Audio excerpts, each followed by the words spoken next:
दोस्तों नमस्कार, स्वागत है आपका। आज हम बात करने वाले हैं सीटीटी एग्जाम के शायद सबसे मुश्किल हिस्से की। जी हाँ, पेडागोजी यानी शिक्षा शास्त्र की। अब देखिए, सीटेट का सिलेबस तो बहुत बड़ा है ना। और टाइम का प्रेशर वो तो हमेशा ही रहता है। ऊपर से पेडागोजी के सवाल इतने लंबे और कंफ्यूजिंग होते हैं कि कई बार लगता है कि सिर चकरा गया है। बहुत से उम्मीदवार इसी वजह से परेशान रहते हैं। लेकिन जरा सोचिए, क्या हो अगर इस पूरी पहेली को सुलझाने का कोई शॉर्टकट हो। एक ऐसी मास्टर की जो न सिर्फ आपका कीमती समय बचाए बल्कि आपके जवाबों को सटीक भी बनाए। दिलचस्प है ना?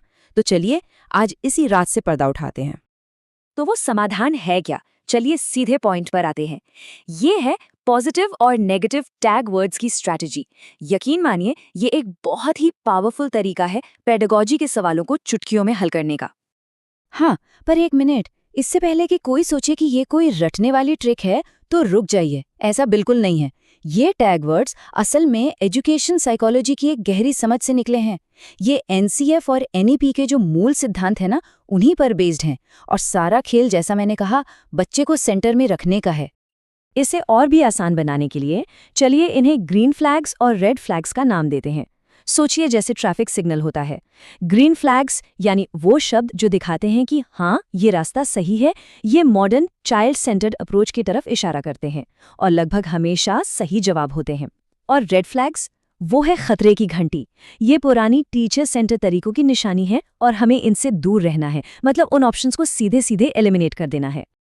और हाँ, एक बात गांठ बांध लीजिए, इस पूरी स्ट्रैटेजी की आत्मा, इसका जो सार है, वो बस एक लाइन में है। शिक्षा बच्चे के लिए है, बच्चे के हिसाब से होनी चाहिए। तो जिस भी ऑप्शन में आपको लगे कि बच्चे का विकास, उसका सम्मान, उसकी भलाई सबसे ऊपर रखी जा रही है, बस वही सही जवाब है। तो चलिए सबसे पहले बात करते हैं उन ग्रीन फ्लैग्स की। ये वो पॉजिटिव शब्द हैं जिन्हें किसी भी ऑप्शन में देखते ही दिमाग की बत्ती जल जानी चाहिए कि अरे, सही जवाब तो यहीं कहीं छुपा है। ये सारे शब्द एक ही तरफ इशारा करते हैं कि बच्चा पैसिव लर्नर नहीं है, वो एक्टिव है। बात सिर्फ किताबी ज्ञान की नहीं, बल्कि बच्चे के सर्वांगीण विकास की है, मतलब होलिस्टिक डेवलपमेंट। और बच्चा सीखता कैसे है? करके सीखता है, हैंड्स ऑन एक्सपीरियंस से। हमें उसकी जिज्ञासा को जगाना है, उसकी क्रिएटिविटी को पंख देने हैं और उसे हमेशा प्रोत्साहित करना है। अब यही सोच क्लासरूम के माहौल पर भी लागू होती है। हमें एक ऐसी क्लास बनानी है जो समावेशी हो, मतलब जहां हर तरह का बच्चा बिना किसी भेदभाव के एक साथ सीख सके। टीचर का रोल क्या है? टीचर एक फैसिलिटेटर है जिसका काम है सीखने के भरपूर अवसर देना। पढ़ाई को बच्चों की डेली लाइफ से जोड़ना बहुत जरूरी है। और हाँ, अगर क्लास में बच्चे अलग अलग भाषाएं बोलते हैं तो ये कोई प्रॉब्लम नहीं है। बहुभाषिकता एक रिसोर्स है, एक बहुत बड़ी ताकत है। ठीक है, तो ग्रीन फ्लैग्स तो हमने देख लिए। अब चलते हैं रेड फ्लैग्स की तरफ। ये वो नेगेटिव शब्द हैं जो हमारे एलिमिनेशन प्रोसेस को सुपरफास्ट बना देंगे। जिस भी ऑप्शन में ये शब्द दिखें, समझ लीजिए वो जवाब हो ही नहीं सकता, उसे तुरंत लिस्ट से बाहर कर देना है। ये शब्द तो समझ लीजिए सबसे बड़े विलेन हैं। केवल, मात्र, सिर्फ, ये शब्द किसी भी ऑप्शन को बहुत ज्यादा संकरा, बहुत लिमिटेड बना देते हैं। 99% केसेस में ये गलत होते हैं। रटना या कंठस्थ करना तो सीखने का एकदम उल्टा है। और दंड, सजा, भय, इनकी तो मॉडर्न एजुकेशन में कोई जगह ही नहीं है। बच्चा कभी भी निष्क्रिय या पैसिव नहीं हो सकता।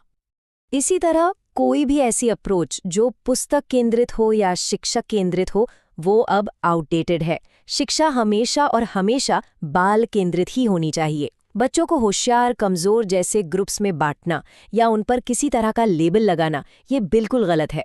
और लैंगिक असमानता या जेंडर स्टीरियोटाइप दिखाने वाला कोई भी ऑप्शन, उसे तो देखते ही काट देना है। तो थ्योरी तो काफी हो गई। अब देखते हैं कि ये स्ट्रैटेजी असल में काम कैसे करती है। चलिए एक असली एग्जाम का सवाल उठाते हैं और उसे इस तरह से सॉल्व करके देखते हैं। ओके, तो सवाल स्क्रीन पर है। सवाल है, व्याकरण सिखाने के लिए कौन सी एक प्रभावी विधि है? अब जरा इन ऑप्शंस को ध्यान से देखिए और उन टैगवर्ड्स के बारे में सोचिए जिनकी हमने अभी अभी बात की है। चलिए अब इसे साथ मिलकर सॉल्व करते हैं। हमारा 3 step process. Step 1, red flags को हटाओ। ऑप्शन सी में क्या है? विशिष्ट पाठ्य पुस्तक। ये क्या हुआ? पुस्तक केंद्रित अप्रोच। रेड फ्लैग है तो इसे हटाइए। ऑप्शन बी अनुवाद करना, ये एक पैसिव तरीका है, तो ये भी गया। अब बचे ए और डी। स्टेप 2 ग्रीन फ्लैग्स ढूंढो। ऑप्शन डी में एक बहुत बड़ा ग्रीन फ्लैग है, संदर्भ में व्याकरण सिखाना, मतलब कॉन्टेक्स्ट में सिखाना। ये सीखने को असल जिंदगी से जोड़ता है। स्टेप 3 सबसे बेस्ट ऑप्शन चुनो। सिर्फ नियम सिखाने से बेहतर है कि बच्चे को सिखाया जाए कि उन नियमों का इस्तेमाल असल में कैसे होता है। इसलिए सबसे मजबूत, सबसे बाल केंद्रित जवाब है ऑप्शन डी। तो देखा आपने, ये सिर्फ कोई ट्रिक या तुक्का नहीं है, ये असल में एग्जाम हॉल में सोचने का एक पूरा नजरिया बदलने के बारे में है। और इसका मूल मंत्र बस इतना ही है कि हर सवाल पर एक पल के लिए रुककर एक आदर्श टीचर की तरह सोचें। वो टीचर क्या फैसला लेगा जो बच्चे को सबसे ज्यादा सशक्त बनाए, उसे सम्मान दे और उसके ओवरऑल डेवलपमेंट के बारे में सोचें। जो जवाब इस कसौटी पर खरा उतरे, लगभग हमेशा वही सही उत्तर होता है। तो ये तकनीक तो अब हमारे पास है, लेकिन जाते जाते मैं एक सवाल छोड़ना चाहूंगा।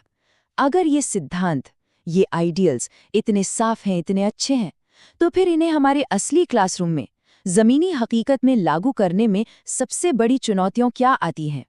इस पर सोचिएगा ज़रूर।